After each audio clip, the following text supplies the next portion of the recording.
Taped from New Jersey, it's the SNL Nerds, the show where two comics from New Jersey nerd out about Saturday Night Live. I'm your co-host, Darren Patterson. And I'm your co-host, John Trumbull. John Trumbull, how are you, good sir? Hey, ho. I'm good. I'm glad you really hit the on the intro there to differentiate us from all those off-brand SNL nerds. That's right.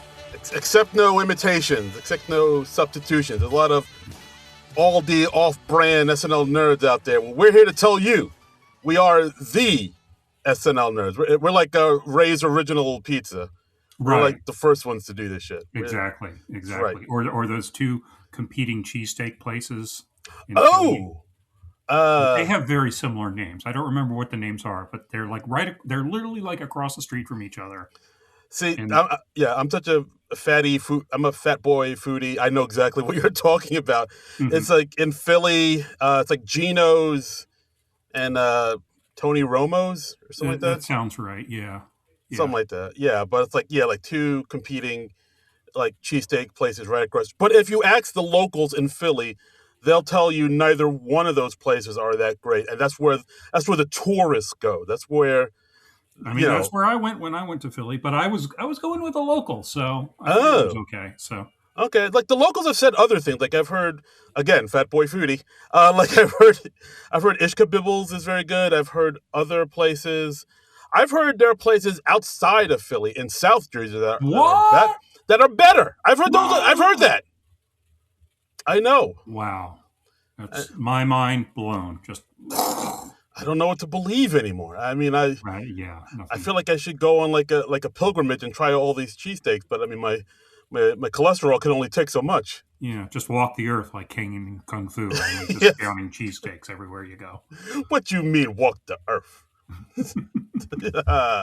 You're gonna become a bum. That's what you're saying. You got that, hot damn, John. We're ready to rock. Look at us. I started out with the walk the earth. Yeah, I know. But then I said it like that, and you caught the Pulp Fiction reference, and it was fucking beautiful. Because I was making a Pulp Fiction reference. Oh, okay. I picked up on the reference I laid down.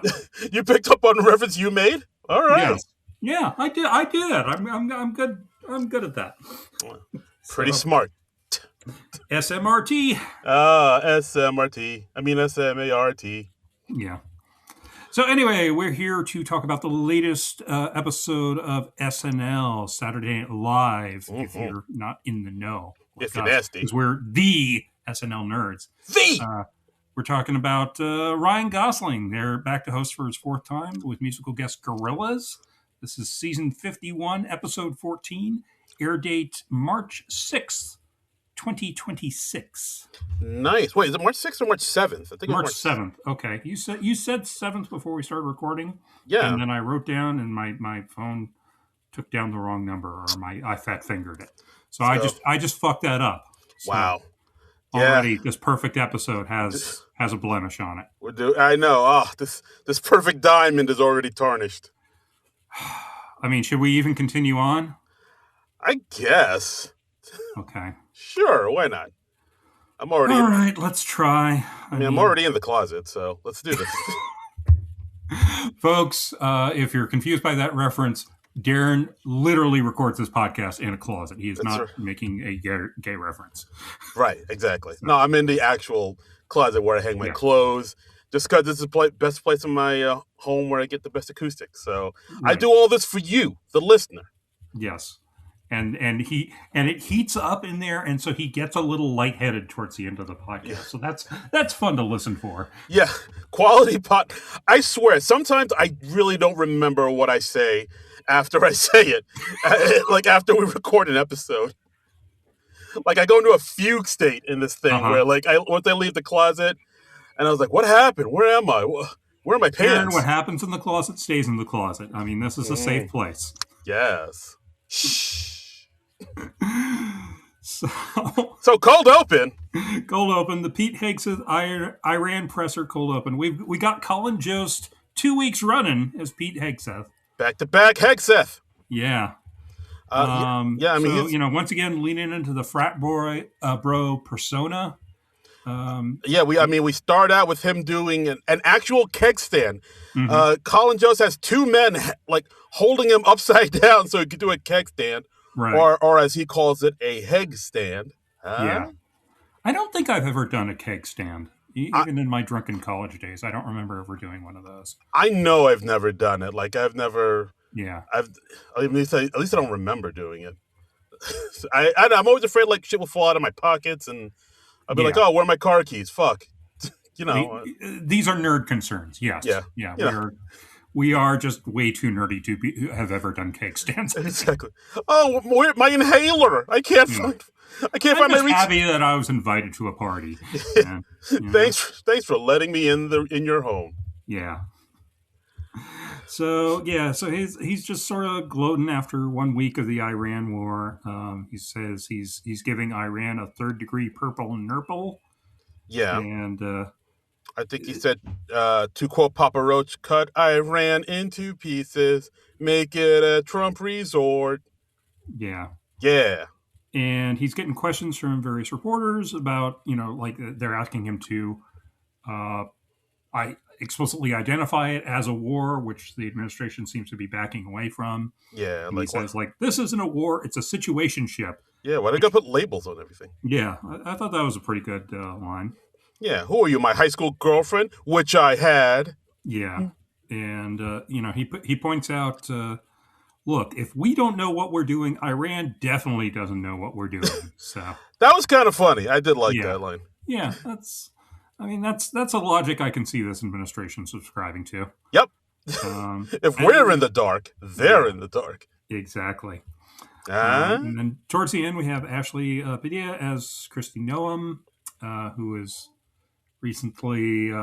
she's been reassigned under the bus. Right. Yes. So,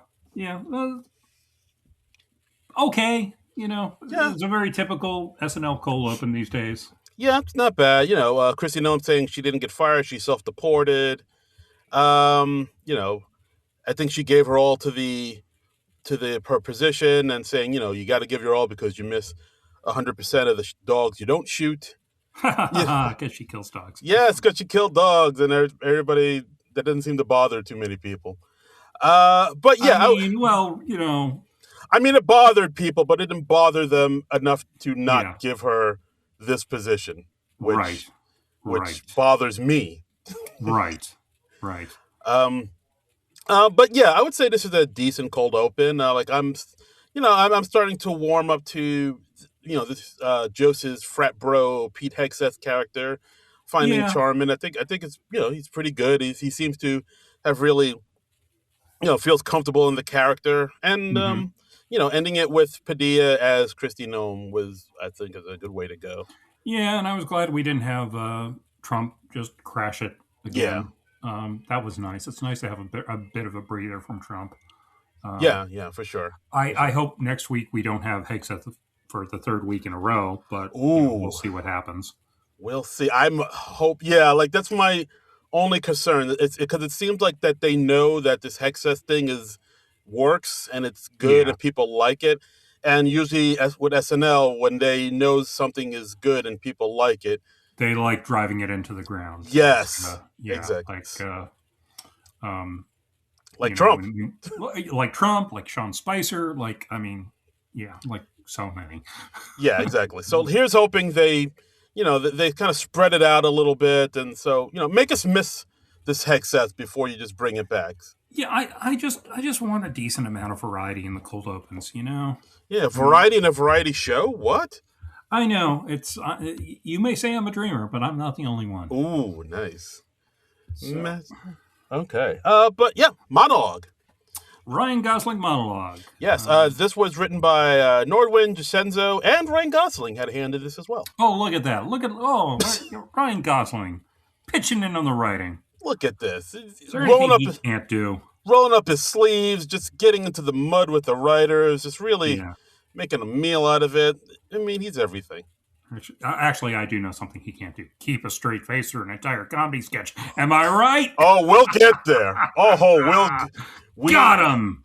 Bang! We will get there. It's, oh boy, yeah, he's Dr. Giggles throughout this whole thing. He is Dr. Giggles. He's a regular Larry Drake there. Yeah. Um, Nice. so he's got the big surprise of this monologue is he's got next week's host Harry Styles is in the audience. I nearly said Ryan Styles. Maybe Ryan Styles was in the audience. Who knows? When will Ryan Styles be in the audience? I don't know. Maybe he's there every week. We just don't know. There's just never a camera on him. Oh, But yes. Harry Styles, who's the host and the musical guest next week, and he's hosted once before and appeared with One Direction, I believe. Yeah, he hosted once before. I think he did double duty once. So this will be his second time hosting. But yeah, he's also performed, as a member of One Direction numerous other times. Yeah. So, but yeah, so Ryan Gosling comes out. He immediately says, "Hey, is that Harry Styles?" And of course, Harry Styles is in the audience. He's saying, "Oh, hey, man, yeah, I'm hosting next week. I just want to sit in and get a feel for it, just kind of see what you do." And of course, just by Harry Styles being there, because he's so cool. He's so dreamy. He's so dreamy. He's the most. Just him being there throws off Ryan Gosling, right, and kind of hijacks his entire monologue. So Ryan Gosling, he breaks during the monologue. Shocker. What? And he says to Harry Styles, "Your coolness is becoming a bit of an issue." Yeah. And at one point, they have like a split screen between Ryan Gosling and Harry Styles. I did like that. I did like the camera cuts, because like while Ryan Gosling is singing, he's trying to sing the song about outer space because he's here to promote his new movie, Project Hail Mary. I think you mean Project Harry Styles. Oh, you know what? You're right. Project Harry Styles. My mistake. That's a typo. My big fat thumbs. Yeah. So yeah, it's called Project Hail Mary. We're just having fun, guys.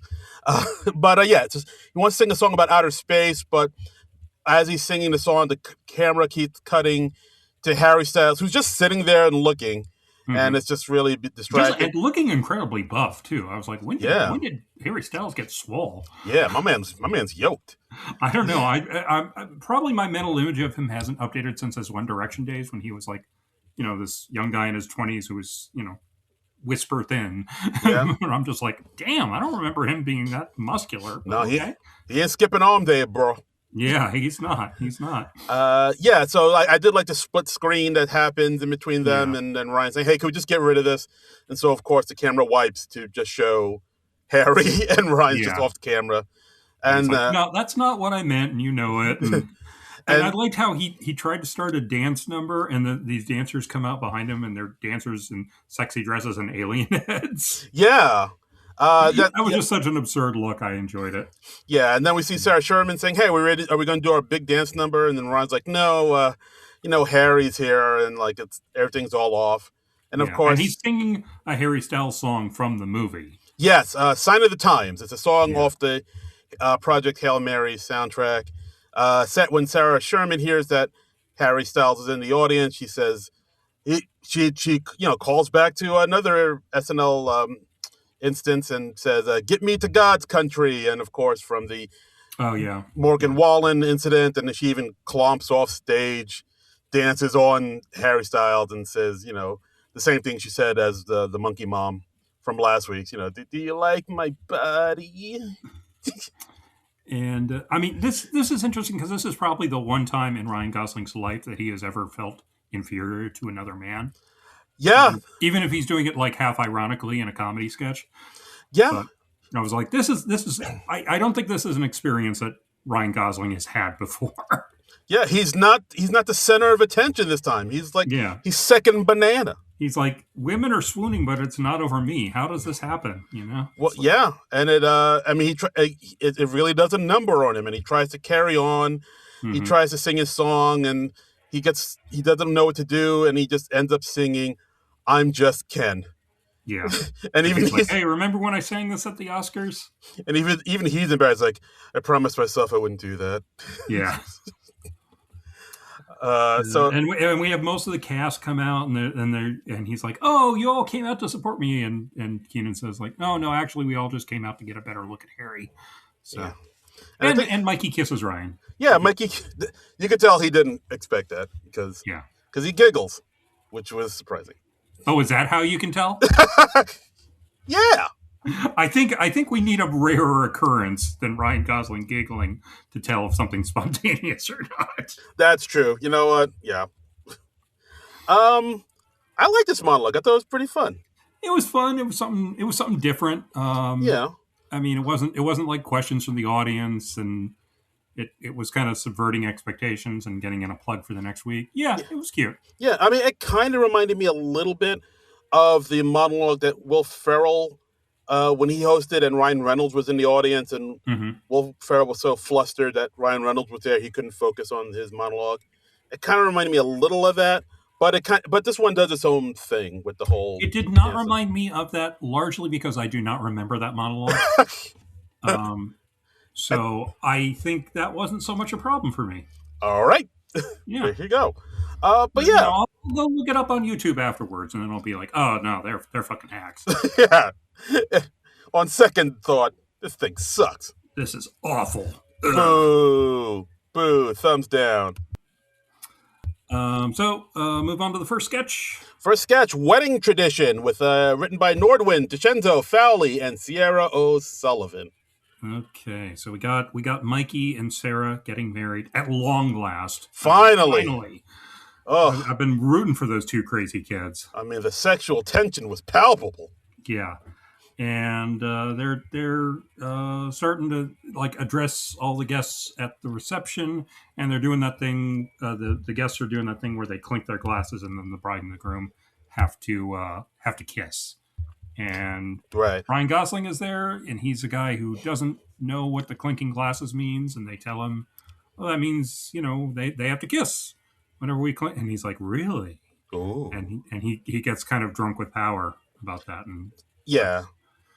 I mean, you could tell he's a character because he has aviator sunglasses, a bolo tie, and he has like this a braided sparkly, rat tail. yeah, rat tail, rockin' rat tail, and then like a sparkly kind of red and gold tuxedo with like stars on it and Yeah, they said sparkles. that he was dressed like Reba McEntire at the Grammys. I didn't look up what she wore, but apparently that's what she wore, Is more or it? less. That's I what they gotta look. said. I gotta look. I don't think Reba dresses like that, does she?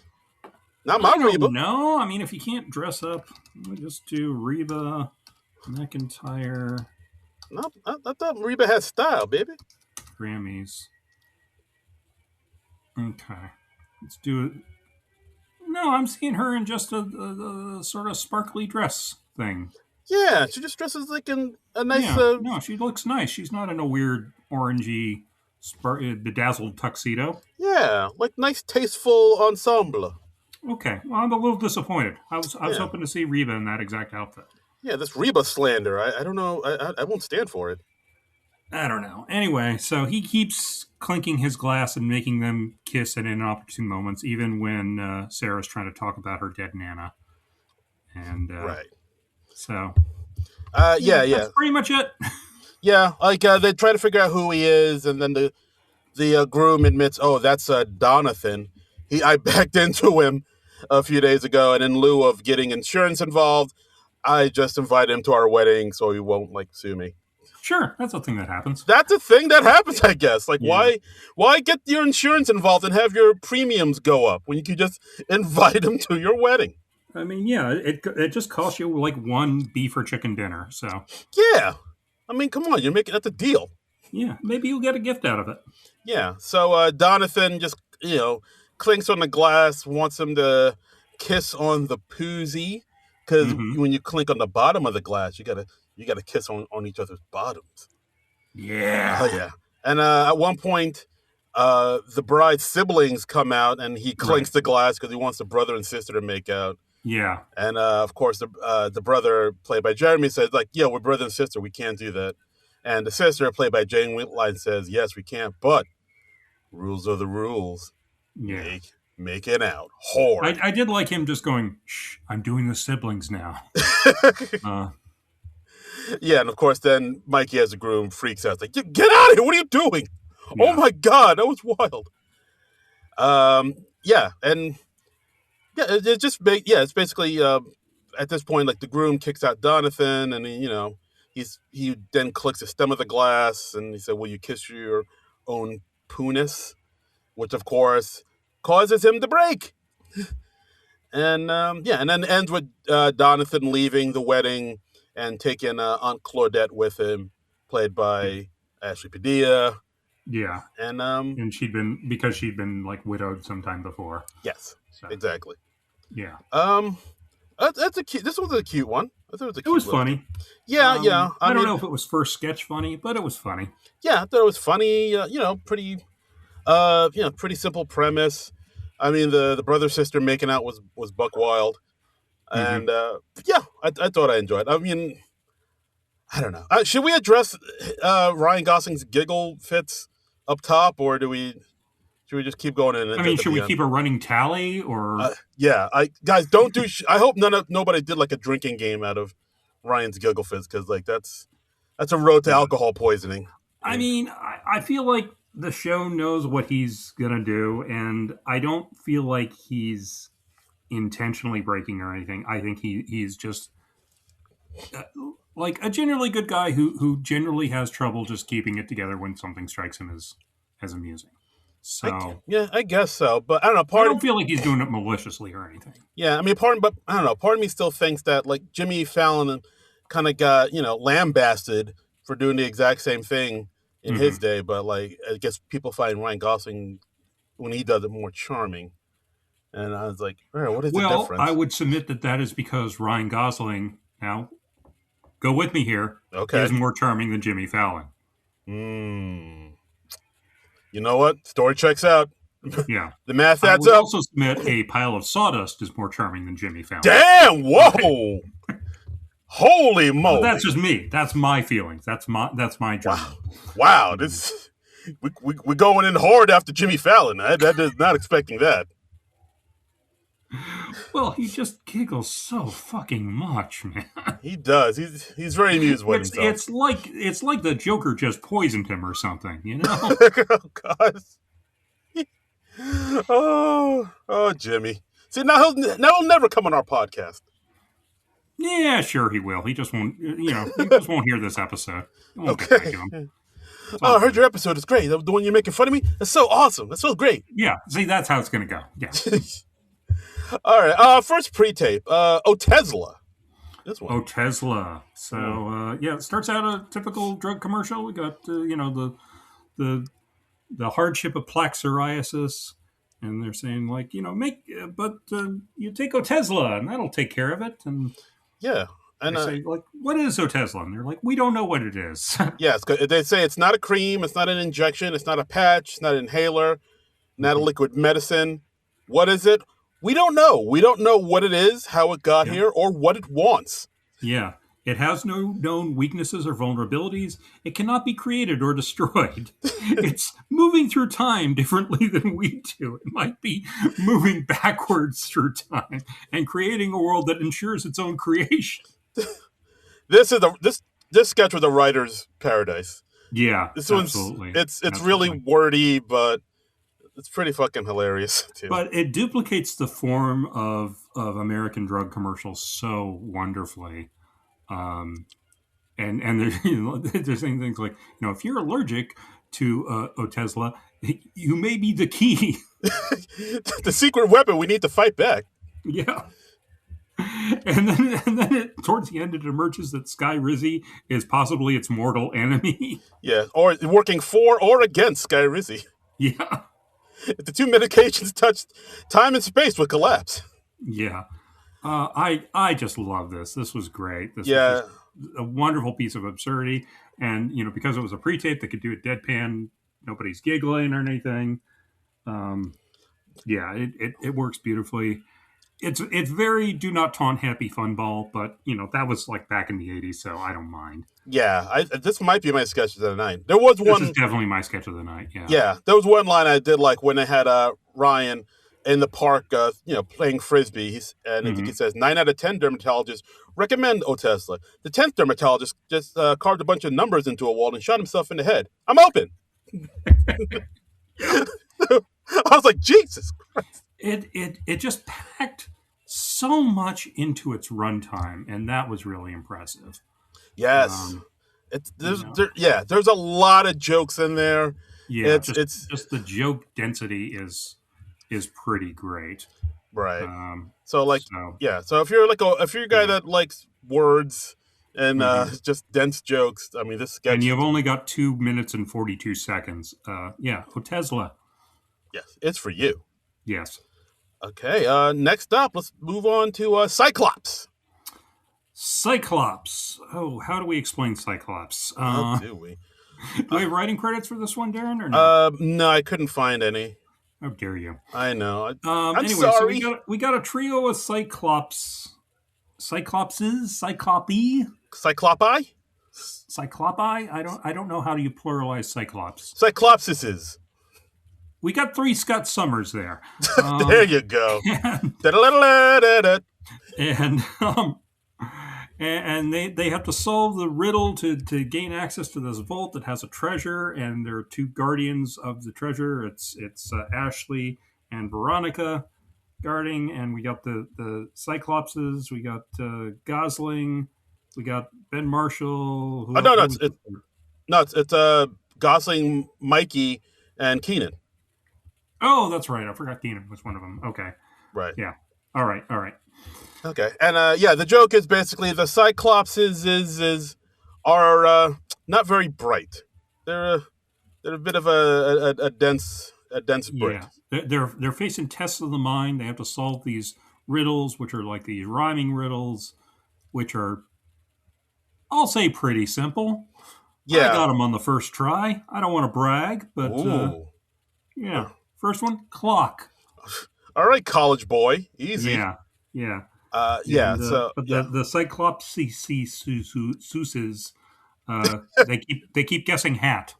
Yeah, and this is the sketch where like it seems that there's a little bit of improv going on because Mm-hmm. at numerous times the Cyclops just kind of make their way towards the door, but Padilla has to say no, stop, go back there and Right. listen to the riddle, and Right. But then they keep going back. It's like stop, Yeah. and yeah, we see the great Padilla break on this one. She does. The Cyclopazoids, they get to her. Right. Yeah. I I think mean, stupidity is pretty much a bottomless well, comedically. indeed. You can just milk stupidity forever. Yeah, for sure. And And yeah, they sure did in this sketch. very, very true. Like, I did like that one point where the maidens give them the riddle, and the three of them like talk amongst each other, and Yeah. then they wait a beat. Ryan steps forward and says, "Yeah, can you open the door?" Yeah. And then they're like, "No, you have to solve the riddle." And basically, at the end, they get so exhausted with these dum-dums that they just kind of end up giving them the key to the vault, Which they think is the treasure. what they think is a treasure, and they're like, Yeah. no, that's the key to open the treasure, but they don't care. They just walk away with the key. Mm-hmm. Um, This was so stupid. It was funny. I enjoyed it. yeah. Ultimately, I was trying to think. Oh, it's pretty dumb. It's pretty simple. Padilla does break, but there is it does keep up with the energy of the show, and Yeah. I can't hate on And it. the makeup was really impressive. Very impressive. I mean, so much so that Gosling couldn't get it off in time to introduce a musical guest. Couldn't or wouldn't. Good point. Yeah. That's, I mean, he had a whole pre-tape in between. that's true. So I'm Yeah. I'm gonna say he that was a choice. He made a choice. You know what? That was a choice. And you know what? It was the correct choice. Yeah, I stand by it. Yes, I stand absolutely. by it. Yeah, it was amusing. Mm-hmm. It was amusing. A moose sing. Yeah. So Cyclops thumbs up for me. Yeah, absolutely. All right. Next up, we got ourselves another pre-tape. Monty McTreats and the Pastry Bakery. Oh, we're getting whimsical now. Oh. Yeah. So, hey, remember Willy Wonka and the Chocolate Factory? Yeah, we're doing that, except it's a baker. Yes, exactly. Yeah. This is the Aldi version of Willy Wonka, basically. Yeah, this is like, if your mom says we have Willy Wonka at home, this is Willy Wonka at home. Exactly. But we got Mikey Day as like the Is a Cake guy is in there, so now it's a bakery. Yes. So. Yeah. So on this one we instead of a chocolate factory, like I said, it's a bakery. We see the families with their kids, ready to visit Monty McTreat's magical bakery. Mm-hmm. We have Veronica and Mikey as Willy Wonka, not Willy Wonka's, oops, Monty's two helpers, doing a little song and dance. Veronica really getting into the song and dance part. Like Mm-hmm. it's like a true theater kid in her. Mm-hmm. I saw that. And of course, we have Ryan as our Monty McTreats, our Willy Wonka's prototype. Of course, they point out the what they call the Doty D's, which is their version of the Oompa Loompas who help Right. make the cakes in the bakery, and then the Like doors. the Pillsbury Doughboy, basically. Yeah, a bunch of little Pillsbury Doughboys. So Big Dambula energy. yes, very much so. So So the big doors open into the pastries to let the kids come in, and oh my God, one of the Doty D's has hung himself. yep. Yes, Yep. just And they don't know anything about this. They don't know what's going on. They're just like, okay, we got to clean this up ASAP so we can do the tour. the doors can't close, so they have to call Leonard, who's the repair guy. Mm-hmm. So then Monty is like, hey, let's go through the loading dock, and then Leonard says, yeah, actually no, there's a ton of dead Doties over there too, so you shouldn't do that. Yeah. And And Leonard explains that they're just after the mating season for the Dodds, and then they traditionally kill themselves after the mating. yes, And he's yes, the males kill themselves to free up resources for the women and the baby, which that kind of feels Right. like, is there an animal that actually does that? And I feel like they're probably. like, it feels like they're taking from something like some wild kingdom. I guess I'm sure in the vastness of the animal kingdom there is something that does that. Yeah. And So so the door repairman tells Monty, yeah, you didn't know that? You don't know anything about their culture or religion? And of course, Monty's like, no, I don't know anything about I just tossed them in the nets and dragged them over here. yeah. Because in the original Willy Wonka book, or I guess I should say the Charlie and the Chocolate Factory book, the Oompa Loompas are pretty explicitly slave labor. Yeah. Yeah. And I think the early editions, it even says like he got them from, quote, darkest Africa or something like that. So it's like, oh shit, we're not even being subtle about this. Oh, Road Doll, what have you done? Yeah. Yeah, so that's basically the gag. We see all these Doty D's off themselves, like as Leonard is explaining to Monty about their culture. We see one little Doty D jump into a well. A bunch of them just jump out of windows onto the pavement outside. Yeah.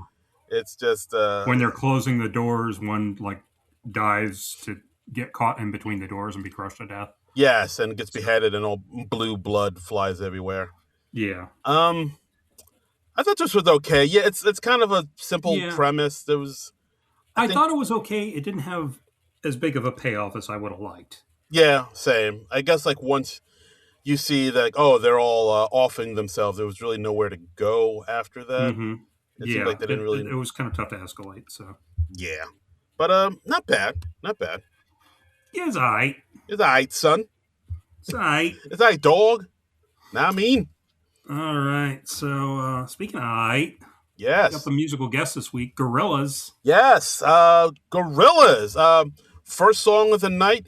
They played their first song off of their debut album from 25 years ago.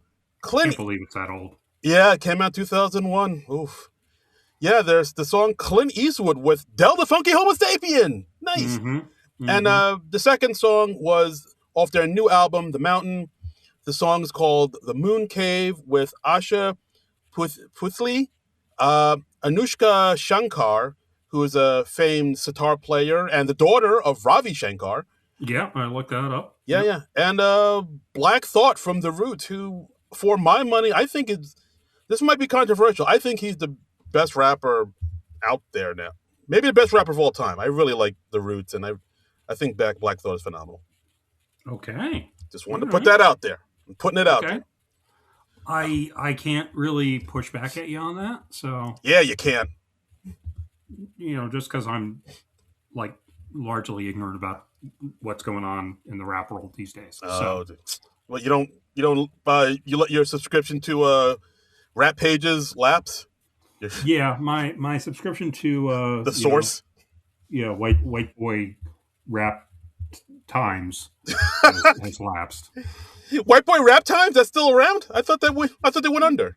Yeah, no, they're still around. It was becoming tougher to justify the expense Okay. because I was God. like, I don't listen to much rap music. Why am I subscribing to this? This seems like I could put these funds to better use elsewhere. Yeah. I didn't like the second number as much as the first number.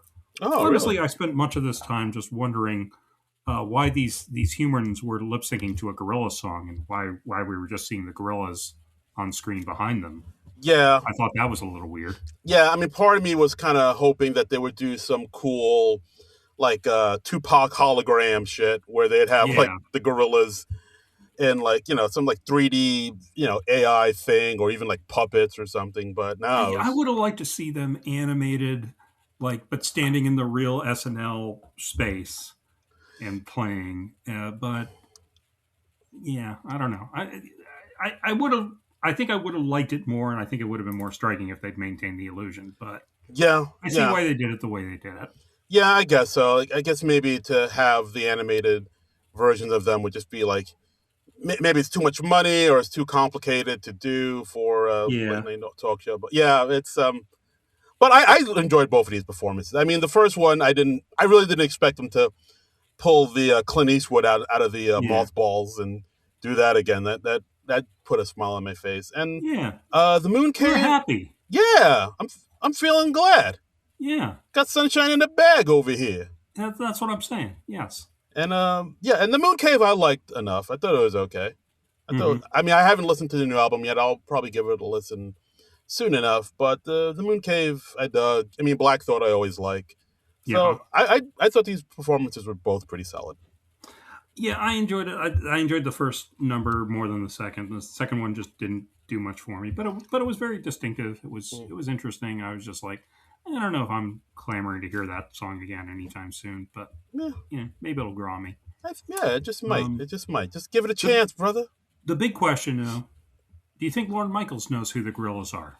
Oof. I am gonna say no. I don't think so. I'm going to say no, probably not. No, I think like even 25 years ago, I don't feel like Lorne's following the current pop music enough to for them to really permeate his bubble. Yeah, And I think are they a real band? Are they animated? Are they manufactured? Are they? I think that would all just confuse him, and yeah, he would throw up his hands and just be like, I don't get it. yeah. I'm just going to go out to dinner with Paul Simon again. Yeah, I think the concept of the gorillas is something he can't wrap his mind around. So it's like, I feel oh, like he could wrap his mind around like the Archies. yes, I think he could get that. like, oh, it's like the Groovy Ghoulies. Right, right, Yes, yes, Lord, it's like the Groovy Ghoulies. yes. Um, It's like and what other Josie and cartoon? the Pussycats. Oh, damn, that's it. That's a good one. Yeah, It's like Josie and the Pussycats. Yes. long tails and ears for hats. Ooh, it's like Gem. Truly outrageous. I don't feel like Lauren was into Gem in the I mean, holograms. but that's in the '80s. Like Lorne was kind of hip in the '80s, right? When did he start losing his hipness? You think? I Good mean, I question. feel like it was a gradual process, but I don't think he was like keeping up with the Saturday morning cartoons in the '80s. Mm. You know? I don't know. I mean, he was like, what, the '80s? So he would be in his 30s or so. Like, you're still kind of have one toe in like. You're kind of hipping with it, but the '30s is like the decade when you stop paying as close attention to pop music. You know? Yeah, I would say So late. Yeah, I would say more late 30s. yeah. But 30. Yeah, maybe. Hmm. This is. Okay, maybe he knew Gem and the Holograms if he had young ones around the house at the time and they were watching that. Yeah, he had his kids around then, didn't he? Yeah, so So there you go. maybe then. But There you the go. Gorillas, hell no. No, not at all. Hell no. No way. Yeah. All right, so next up, we got Weekend Update with Colin Jost and Michael Che. I've heard of them. Yeah. We got some jokes here. They're telling jokes. We talking about Christine Nome, right? She seems pretty happy riding that horse. I bet that horse's name is Corey Lewandowski. Because she's fucking him. Yeah. Yeah. Yeah. She's got a fuck plane. Yeah. God. Yes. I saw somebody on Blue Sky this week. I can't remember who this was. Otherwise, I'd give them credit. It said, like, if I was persecuting Chrissy Noam, I would just show everyone on the jury the movie Spider-Man No Way Home, and then say, yeah, Chrissy Noam spent $20 million more than this movie cost. Jesus. on her shit. So wild. The prosecution rests. Yeah. I was like, that's actually a good case. Yeah. Throw the book at her. They talk about how Noam will be, after she got fired, she will be the special envoy for the Shield of the Americas, which is a new department that's located on a farm upstate. Yeah. Yeah. Talking about Trump's, the rash on his neck, which happened because somebody washed his shirt in holy water. That was a good line. Good line. Talk about the new airline that seat cushions has a new feature called the cheek splitters, which is the... I don't care for that. No. Yeah, it's a Japanese airline, which is ironic because that's also the cheek splitters is also the Japanese title for heated rivalry. Ha ha. Woo! Funny. Nice. I like their line about JFK or RFK Jr. Being Walton Goggins left in an air fryer. Yeah, now I can't unsee it.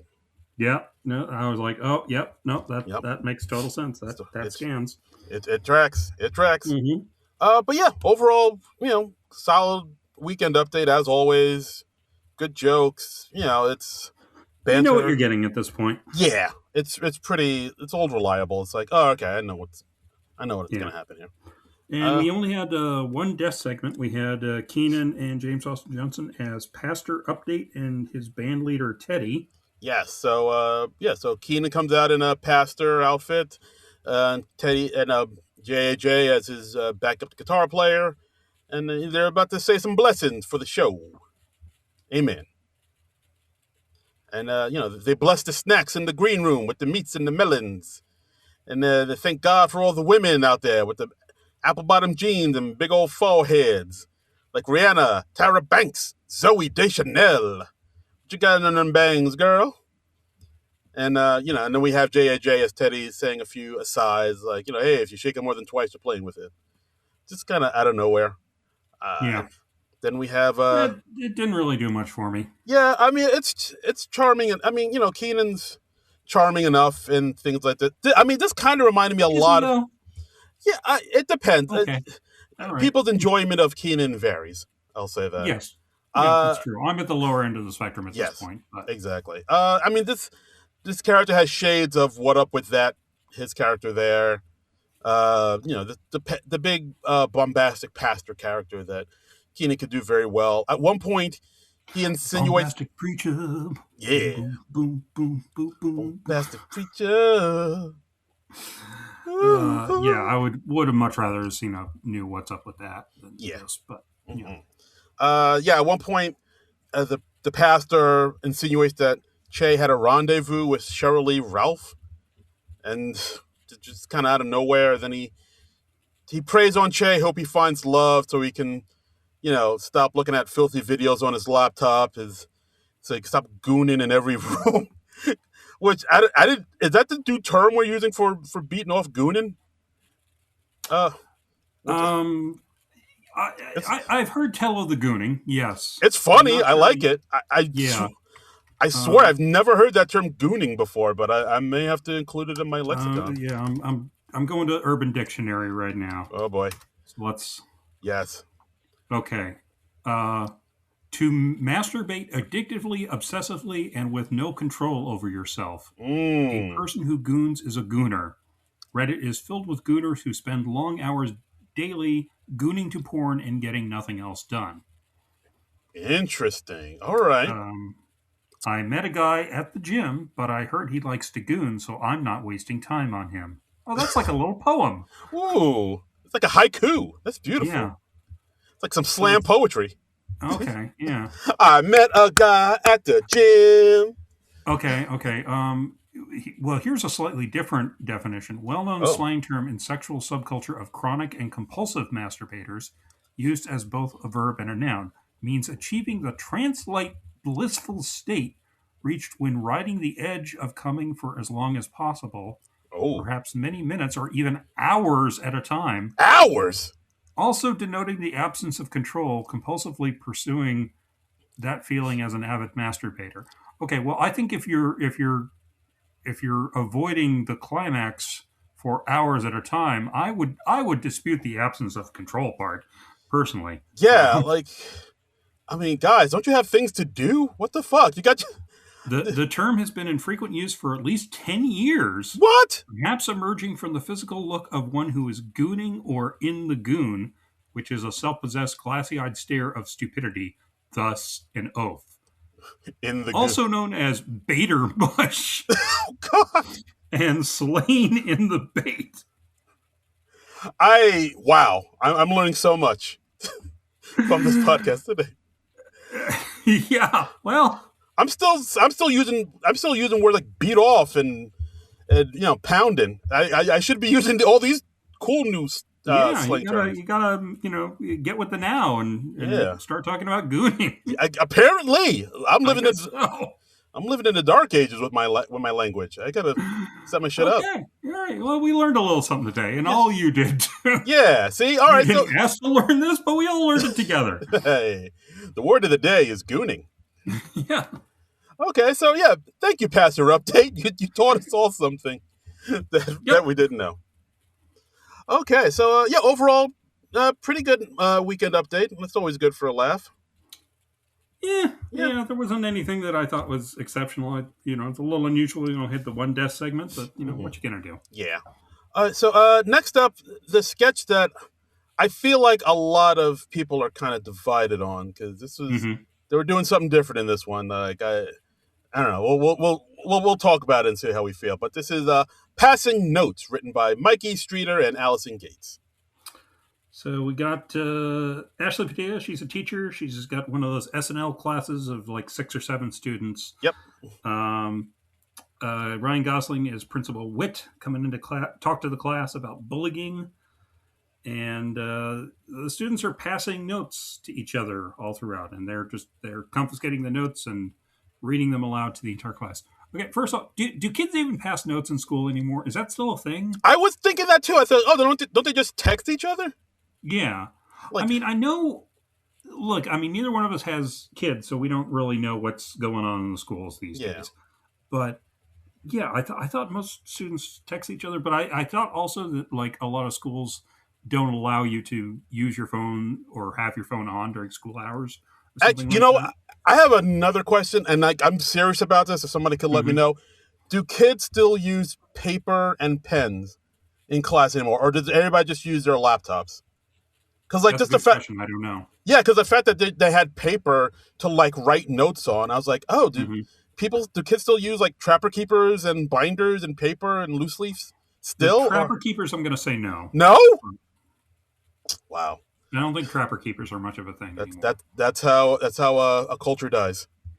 They also aren't like wrapping their textbooks in In a paper the bags. wrap. Yeah, Damn it. yeah. All right. All right. But so yeah, we're already poking holes in the sketch. So Yeah. as the Ashley Padilla reads this the note aloud, but before she does, there's a text at the bottom of the screen that kind of breaks the fourth wall here. That Yeah. says the contents of this note have been changed since rehearsal. Yeah. That's weird. I don't remember the show So ever we're doing that. we're going John Mulaney Stefan on this. Yes, yes, thank you. I was wondering if the show had ever done this, and yeah, the closest thing I could think of is John Mulaney and Stefan, where he just changes it Yeah. on the day. So yeah, Ashley Padilla reads one about her teacher character. Like one of the kids says, "Oh, I was sitting behind her on the bus, and she was like uploading a photo to Chat GPT and asking if it had any makeover tips, and they said no."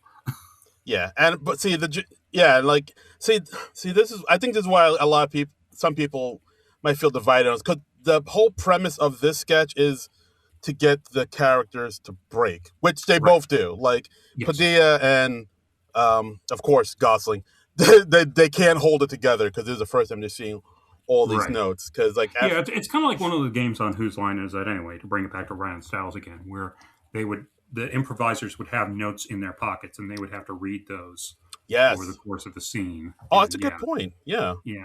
So So it yeah, reminded me of that a bit, a little one of the Whose Line games. yeah. So next up, we see the principal take a note from another from Marcelo. He reads it out loud, saying, "Oh, I saw the principal shooting hoops. He missed 133 layups in a row, and after each miss, he said, "There's got to be a better way to do this." Yeah, and he tried to rip his T-shirt in half, but couldn't, and it just stretched it all out. Yeah.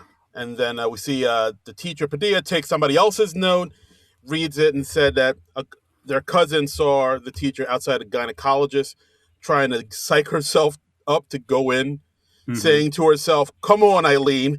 They've seen it 100 times. You can't have the worst one in the world." Which, that's a pretty funny line. Yeah, and then she's saying, "Just tuck it in, march in, and say it happened." Which, wow, okay, Wow. that paints a word picture there. Holy moly. So visual, so real. I that was probably the funniest for me. And then we had one specifically geared for Gosling, where he was seen at Barbie, and whenever Ken comes on the screen, uh, the principal wit says, "Finally, something to look at." Yes. Something to goon after. Yeah. I yeah, I did like Ryan's extra line is because like it's Jane Wickline passing the note, so Hmm. he takes it from her saying, I didn't expect this from you, Mandy. You're such a good student and you have so few friends."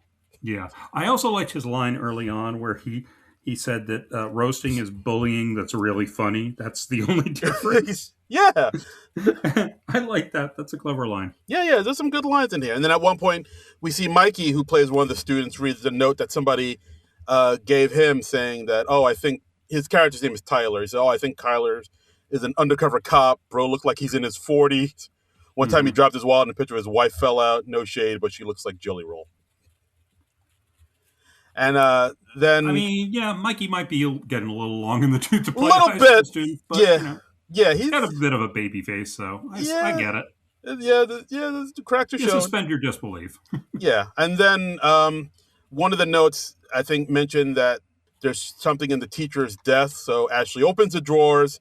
You hear like her stifle a giggle, and she pulls out a freezer bag full of spaghetti and meatballs, and Yeah, it's marked lunch number 2, yeah. And she's like, "Well, now I don't have to eat this alone in my car." So, which, which is pretty funny. So, and then that's it. Then the class gets dismissed. Then yeah. yeah, like I mean, the reason I said that this might be divisive amongst true SNL purists is because this is a sketch that's sort of built on the Getting characters the cast a break. breaking, and that seemed to be like one of the things that like Lorne was vehemently against in his day. Like it was a big Hmm. bugaboo of his. And so to have a sketch where breaking is caked into the fabric of the sketch, I, was, I don't know. I did enjoy this. I did get a kick out of it, but at the same time, I hope they don't like they don't go to this well too many times and make it like a whole thing where it's just Yeah, making the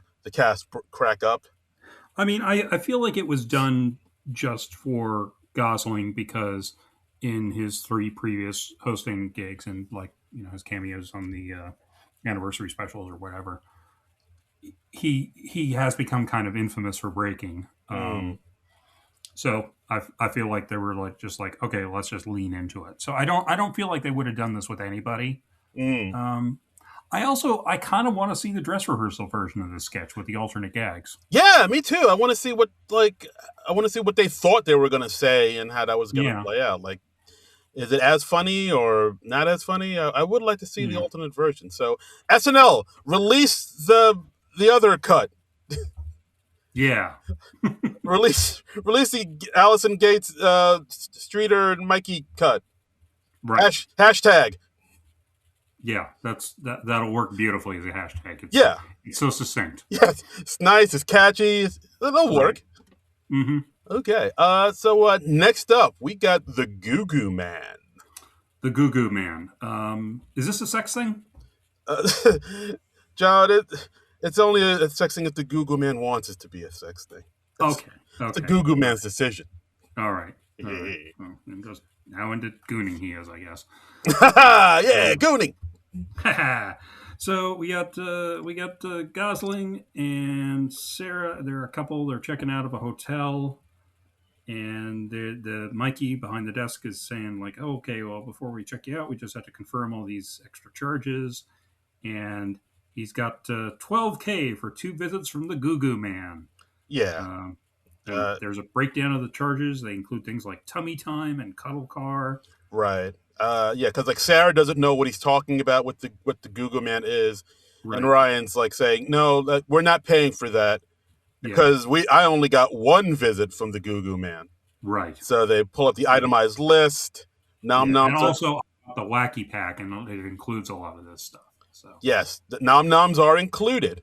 Yeah. And then he finds out he got charged for the Goo Goo accessories, and why would he get charged for that when he already brought them from home? And he pulls out like a wizard hat, some weird blue glasses, and a magic wand looking like the Cookie Crisp wizard.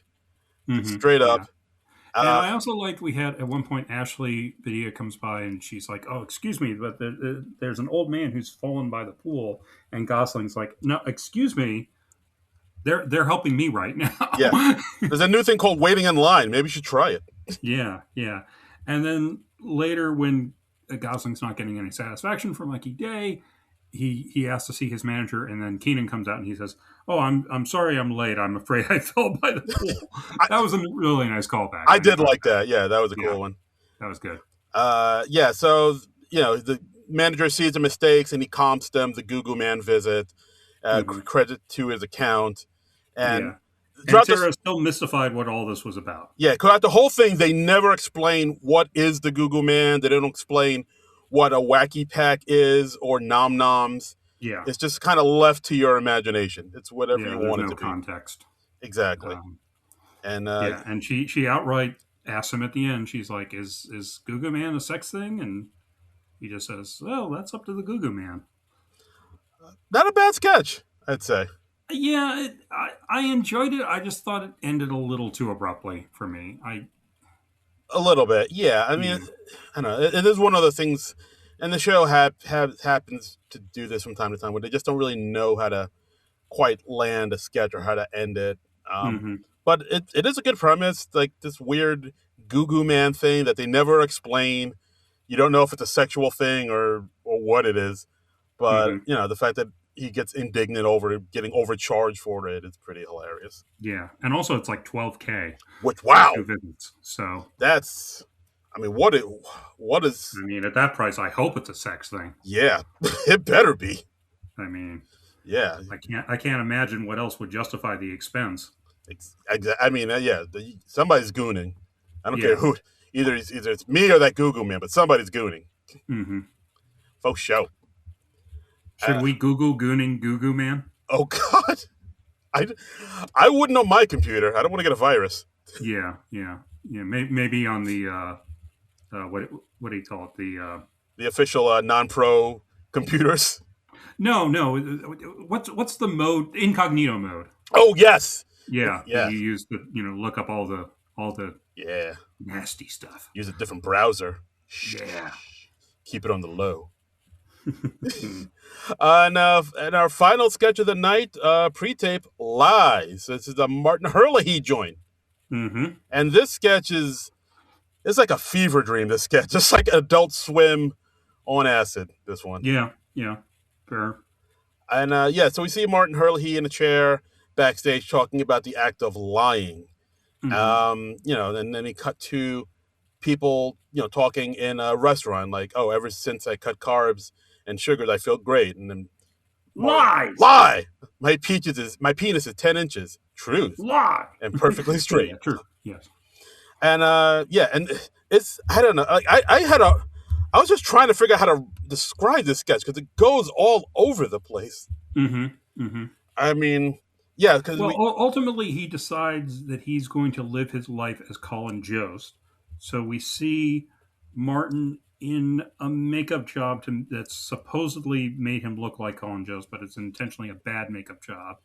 He looks more like a brown-haired Conan O'Brien. He's got like a big, thick chin, and it makes his face much more squarish, and yeah, he kind of looks like one of it's those. weird. It looks like one of those guys in the Primus video, a little Yeah, bit. he Just looks very unnatural. He's like sort of past the uncanny valley. yeah. We see him going on Seth Meyers' show, pretending to be Colin Mhm. Jost. They talk about what they found. There's an autographed picture of Kevin Spacey in Colin Jost's dressing room. Right. To my usual suspect. Haha. He ends up doing coke with Jane Wickline, As you do. as you do. And then, of course, we see Jost asking what's he doing in his dressing room. The real Jost, Yeah, yes. it's a real Jost. Real Colin Jost. Please stand up. Please stand up. And Jane, of course, can't tell them apart. She's like, okay, let me ask you something only the real Colin would know. Yeah. What is your son's name? And they both say simultaneously, I want to say Connor. Yeah. And of course, Jane is pulling a gun on both of them, as you do, because once you can't tell two people apart, you got to be prepared to shoot the other one. Yeah, no, them's the rules. Them's the rules. Yeah. And so she asks both of them what's his wife's name in Jurassic Park. Martin knows it. Colin doesn't. So Colin gets shot, and he falls onto a coffee table, but it's a stuntman, which is clearly a large black man, which is from another joke earlier in this sketch when Martin was visiting his therapist, who he doesn't trust because his therapist has a Harry Potter tattoo on his inner thigh. Oh, this sketch is I mean, like I said, all over the place. It is just all over the place. It's just like it was like they just went to Martin and said, "Hey, we got this number of minutes left in the show. Yeah. What do you got? Do some ayahuasca. Yeah, write down what some ayahuasca. These 2.5 minutes, they're all yours. Yeah, just write it all down, and we'll put it on the screen. Right. I mean, this was pretty funny. It's just because it. I mean, it is. It is a lot. I enjoyed it just because it was so bizarre. Yeah, I would say that. If it was any longer, I think it would have overstayed its welcome. But it's a nice bit of weirdness to end the night with. Yeah, I would say definitely for sure. This was all right. This was the weird one, and and then at the end of the show, we get a title card about the passing of Sandy Wernick, who is the longtime manager of Adam Sandler, who he signed when he was like 22, I think before he even got on SNL. And Sandy. Oh yeah, I sang with him when I was 22. Oh yeah. Poor Adam. My condolences. Adam's like, I don't talk like that anymore. I don't talk like that anymore. He does more of like a now he's older. He has like more of a deep grizzled. I don't talk like that no more. Yeah, that. Oh wow, that's good. You need to update your references. Yeah, I don't talk like that no more. Yeah. See too much. But yeah, so Sandy Wernick, he's Adam's longtime manager. Adam's movie Sandy Wexler was basically based off of him, the longtime manager Sandy Wernick. And he unfortunately passed away recently. So R.I.P. to Sandy. And then during the good nights, Ryan says, "Hey everybody, it's Sarah Sherman's birthday. Wish her happy birthday, everybody!" And Sarah... and it was apparently also Ava Mendes' birthday. Oh, was it? Because doesn't he say happy birthday, Ava? Oh, yeah. I think he says he definitely says hey to his wife. I didn't know they shared a birthday. Well, let me see. Let me look her up. March 5th, 1974. Oh, all right. So it was a few days ago. Yep. I can dig it. Mm-hmm. Yeah, and so yeah, ends on a nice happy birthday note, and that's the episode. Overall, pretty fun episode, I'd say.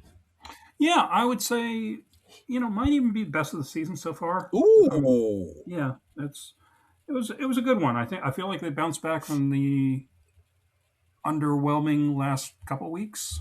Yeah, I would say so. I mean, the Connor story one had its moments, but yeah, I mean, out of the most recent ones, yeah, this one definitely kind of left a good impression on me, I'd say. Yeah, yeah. I enjoyed this one pretty much all the way through. So Look at that! that Hey, was nice. So, and I mean, it gave us, I think, a straight up banger in Otesla. So I yes, really enjoyed that one. Definitely sketch of the week for me. for sure, for sure. But enough about us. What do you, the listener, think out there? What do you think out there? So yeah, let's go to the blue skies and see what our blue sky pals say. Good friend Stephen M saying that wedding Gosling outfit saved the episode. Otherwise, basic one. We Oh, you hear oh that, SNL? Steven says, you yeah, basic. You basic. basic. Weekend update seemed eh. Was hoping for an Avatar bit. Yeah, I guess people Oh, were papyrus. the Yeah. papyrus. Yeah, we didn't get any papyrus. You know, that's an interesting thing because Late Nighter was reporting that they did do a Beavis and Butthead sequel, but it was cut after dress. So Yeah, that kind of surprised your me. prediction kind of came true, Darren. Kind of, sorta. Yeah, I mean, if they release it on YouTube, I'm gonna count that as a win. Which, as at the time of this recording, they have not. Have not, But I'm very surprised that they had that in their back pocket and they didn't follow through. So pretty shocking. interesting. Yeah, maybe it just didn't go over. I mean, that one was just kind of lightning in the bottle because of Heidi breaking when and how she did. Yeah, for sure. And I don't think you could replicate the shock of that. Nah. Yeah, Late Nighter does have a little more information on it. Okay. Let's see. They've got. Let's see. It says the new version added another animated lookalike to the mix, with Sarah Sherman appearing as Tina Belcher from Bob's Burgers, whose distinctive voice and awkward delivery further derails the discussion. I wouldn't mind seeing that. I'm not made of stone. Okay. Bob's Burgers. Yeah, that would be kind of cool. Yeah, and I could see Sarah getting into that. Yeah. That would be fun. Okay. But, yeah. Okay, Sarah. All right. Our friend I Heart Hater, Wacky Norton Productions, has a lot to say. Ooh, yeah. We got says Ryan Gosling, former young Hercules and Canadian, has completed another great show. Tremendous appreciation to the costume and makeup department for all the alien looks. Yeah, I did like the alien backup dancers in the monologue. Very good. A lot of work for the monologue, but always appreciated. Also, for the Cyclops sketch, it's always fun when the host introduces the musical guest in costume. I also appreciate when they involve the crew with the pan to camera, too. Ryan was so creepy in the wedding sketch. The costume and the glasses really sold it. Yay, Clint Eastwood being Gorillaz' first song. It is such a classic, and seeing it live just made it more epic. Del the Funky Homo Sapien killed it. Yeah. Was not expecting the Cryon on the note sketch, or as I call it, Ryan breaking 2 Electric Boogaloo. Come on, it's way more than 2. It's kind of nice they built a sketch just for inducing breaking. Ashley and Veronica were gorgeous with the Cyclops sketch, and seeing Ashley trying to keep control was a hoot. The only thing that didn't really do it for me was Monty McTreats. Awesome production value, though. Lots of laughs and a savage weekend update. Is it my imagination, or was Colin's hair poofier than usual? Ooh, I don't really. Yeah, it might have been. It was getting into like Bob's big boy territory again. Was it with the bouffant? Yeah, slightly sometimes his hair takes on a life of its own. He gets very pompadour-y. Interesting. Okay. So, all right, cool. Yeah, we also heard from Ryan Oram saying thoughts watching all the breaking from Lauren book. He made it clear that he wouldn't tolerate them ad-libbing, worse, cracking up, or breaking character on stage. That was the kind of unprofessional self-indulgence milking the gag that you'd see on Carol Burnett. Ooh, shots fired, Carol Burnett. Pew, pew, pew. Yeah, like I've seen a few people think that it was a little self-indulgent, but I don't quite agree with that. I don't know. I guess I'm of two minds of it, but I see where the people who didn't care were coming from. Yeah, because as Ryan goes on to say, it seems like he has loosened up his hard comedy rule about the breaking, with the whole Horatio Sands and Fallon and Debbie Downer. He was more okay about, and I don't know. It does seem like, maybe in his younger days that would have been he would have been more hard pressed not to have so much breaking on the show. But I think he also because he was more against breaking because he felt like it takes away from the actual joke that the writers wrote, and it's like a little bit disrespectful to the writer to not say the Yeah. joke, which I that I get, but Yeah, I feel like, I know he doesn't like a ton of improv on the show and a ton of breaking, but I think he is forgiving of the breaking if it is genuinely spontaneous and, mm, they can't help themselves. Because it can be endearing. If it becomes a crutch, then it's a problem. yeah, absolutely.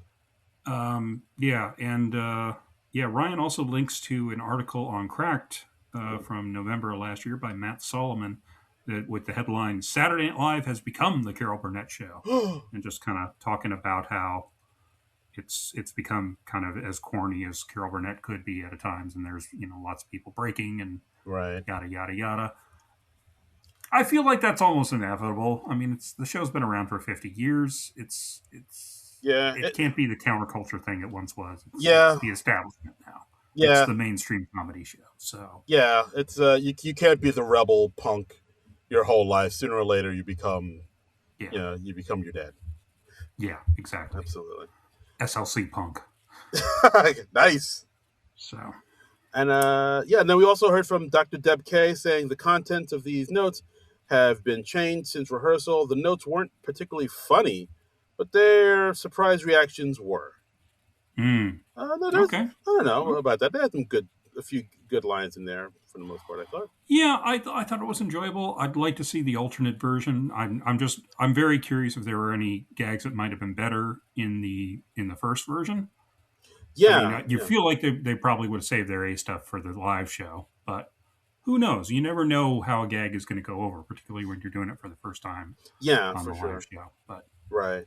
No, I do wonder what was in Ashley's desk that wasn't that number 2 lunch. yeah, that wasn't the big Ziploc bag of spaghetti. Yeah, I was like, what else could have been in there? Wow. Yeah, I don't know. Okay. But and that's our episode, guys. Ryan Gosling, Gorillaz, solid ep. We'll say. Harry Styles cameo, Mm-hmm. getting us all primed for gooning for next week. Yeah. So Getting all gooned up. Oh God. I gotta wish we hadn't learned what that is. Yeah, I feel like a kid when they first learned their first swear word. Mm-hmm. And they just used it over and over again, and the parents You're just oh, I shouldn't know that. That's I don't want that in my head. I don't need that in my head. I shouldn't have watched Scarface with my kid. No. It's going to bite me in the ass. Okay, I reloaded. Doing mountains of cocaine. Absolutely. So next week we got Mr. Harry Styles doing double duty there. Yeah. He's hosting. He's musicaling. Is he just plugging his part in the movie, in the Harry Styles movie? No, because he has a new album coming out called well, that makes sense. Okay. Called Kiss All the Time, Disco Occasionally. Well, that's a title. Okay. Yeah, all right. It's a title. It's a title. All right. So he'll be there to plug that. Kiss all the time, disco occasionally. Well, I mean, he's got his priorities straight, man. Right? Yeah. He knows what's up.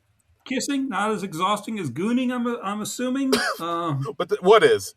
Yeah.